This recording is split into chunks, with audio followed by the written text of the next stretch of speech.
Дорогие друзья, всем большой привет! В сегодняшнем видео мы с вами поговорим о ошибках игроков. Сразу хочу предупредить, что это мое субъективное мнение. Ошибки, которые будут представлены, я сам прочувствовал на своей шкуре. А если вам есть что добавить к этим ошибкам, пишите комментарии. Ну а прежде чем мы начнем, всем бы хотел посоветовать свой телеграм-канал. Там я выкладываю анонсы стримов, анонсы видео, игровые новости. И там ты всегда сможешь себе найти напарника для игры. Ну а мы начинаем. Итак, ребят, я сделал нам вот такую картиночку.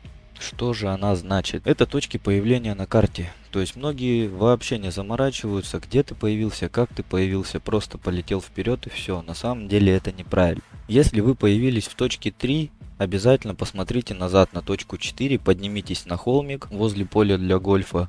Посмотрите, никто не бежит или не поднимается на холм с точки 5 или не пробегает вдоль фуникулера с точки 5.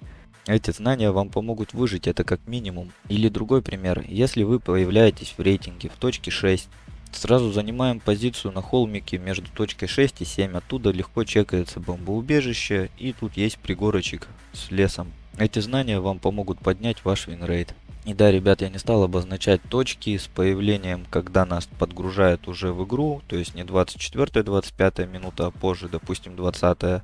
Бывает, люди появляются на горе между фуникулером и виллой, или между бомбоубежищем и виллой.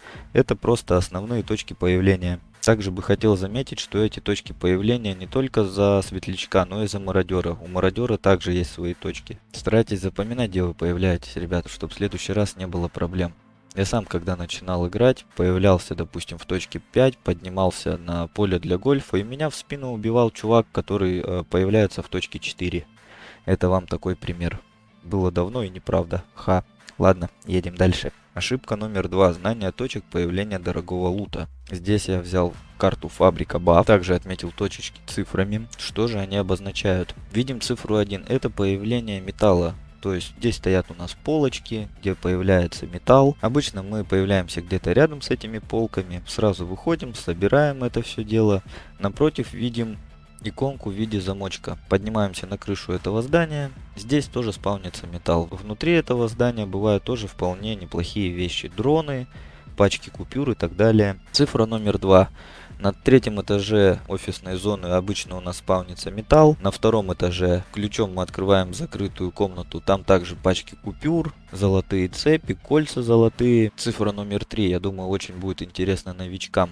Там появляется мини-босс, с которого с небольшой вероятностью можно выбить видеокарту. Цифра номер 4. Подвальная комната. Днем там появляется металл в достаточно неплохом количестве, а ночью там спавнится пластик. Ну и наконец цифра номер 5. Иконка с ключом. В этой точке появляются достаточно дорогие карты, такие как от бомбоубежища или карта от АРК зоны. Они тоже достаточно дорого уходят на черном рынке.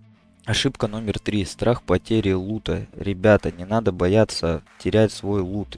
Игра подразумевает, что ты будешь терять свои деньги, свои вещи. Не стоит бояться ходить в рейде светлячком. Не надо постоянно играть за мародера. Игра такая. Где-то раз чуть-чуть потерял, два чуть-чуть потерял, третий раз много потерял, на четвертый вынес, а купил это все. Бывает такое, не надо бояться, не нужно только мариком ходить. Как избавиться от этого страха? Не стоит ходить только на мариках. Сделайте себе лимит. Зашел в игру, использовал 4 попытки за мародера, все, остальное играем светлячком. Думаю, с этим тоже разобрались. Едем дальше. Ошибка номер 4. Это прокачка всего подряд.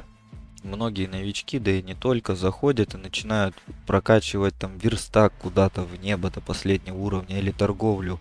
Я с самого начала вайпа прокачал вот до таких пор убежище и все, его не трогаю, вполне комфортно играется. Не нужно выводить там медблок в небо или еще что-то. Вот основное. Все этого более чем достаточно. Если кому-то нужен подробный разбор, сейчас сверху выйдет ссылочка на видео. В этом видео я подробно разбираю, что прокачивать, почему и как. Всем советую посмотреть. Следующая ошибка, друзья, это тащить к себе на склад все подряд без разбора.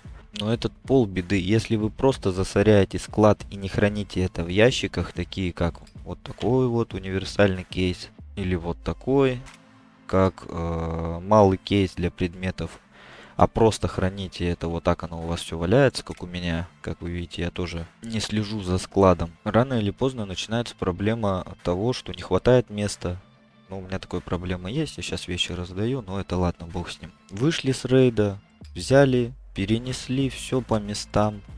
Отдельный кейс обозвали, допустим, кейс для материала. Вводим, или давайте не для материала, назовем ресурсы просто, ресы. Все, выходим, и сюда мы сразу начинаем переносить, допустим, вот назвали ресурсы, у нас есть материал, который мы принесли с рейда, сразу переносим туда. То есть у нас не будет никаких проблем с хранением вещей. Всегда будет место, а то начинается, а зачем склад выше 12, а почему и так далее. Это, обычная ошибка, даже опытные игроки не выполняют этот пункт. Ошибка номер 6, друзья, это незнание цен на разный ширпотреб. Ну, допустим, мы не знаем, сколько стоит, я даже не знаю, вот ватные шарики эти. Поиск. Как вы видите, 30 тысяч сейчас, то есть в хорошее время они за полтинник уходили, но сейчас цены почему-то на них упали. Это я помню, еще 3 недели назад цена такая была, то есть сам иногда захожу, чекаю, что сколько стоит. Также, допустим, ИК-дальнометр, очень редкая штука, падала только в начале. Как вы видите, не такая уж и редкая, то есть не редкая, а дорогая. Вот, кто-то выставил по незнанке за 150, но он никому не нужен даже за 58 тысяч, потому что время продажи уже больше 2 часов, и его никто не покупает, да и в принципе, скорее всего, никто не купит. Также проверим, допустим, гайки. Видим, по 100 тысяч гайки сейчас уходят. Это о чем говорит? Правильно, кто-то на этом наваривается, причем не кисло. Хотя я не стал бы так наглеть, выставил за полтинник. Им красная цена 50-70 тысяч. Также, к примеру, посмотрим, сколько у нас стоит наружный дефибриллятор. Не могу я выговорить это слово. Вполне неплохая цена. Но он так и стоил. Лям, 1,5, 900 тысяч по-разному в течение вайпа. То есть с собой кто-то его хочет брать, скорее всего, на вайп. Поэтому ценник немного подрос. Точно так же, как и на видеокарты. Что еще у нас есть ценного? Давайте посмотрим. Бытовой глюкометр. Обычно стоил 100 тысяч. Сейчас ценник упал. То есть, зная цены, вы всегда можете определить в рейде, наваритесь вы с этого или нет. Допустим, вот этот глюкометр стоил когда-то 150 тысяч. Занимает одну ячейку. А дрон стоит 112 тысяч, плюс-минус. Так я возьму глюкометр и еще что-то, продам его на черном за 150, чем возьму одного дрона, который будет занимать 4 ячейки. Я вел именно к этому. Точно так же, если вы не знаете, как заработать, заходим, смотрим, сколько стоят обычные аптечки. Да-да, друзья, не удивляйтесь, люди зарабатывают даже на аптечках. Заходим, смотрим.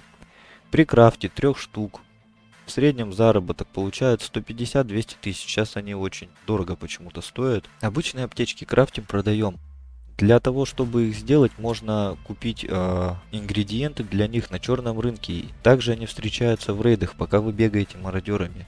Копеечный ценник. Обычно дороже 20-15 тысяч. Я сам не беру реагенты для них. Повторюсь, это все встречается в рейде. Вот ватные палочки, к примеру, 100-110 тысяч цена была. Сейчас посмотрим. Упала до 90. Вчера 110-120 была. То есть вот такие вот маленькие вещи нужно знать, если вы хотите всегда быть при деньгах. Мы тут с ребятами на стриме как-то прикидывали, сколько получилось у кого вынести за этот вайп.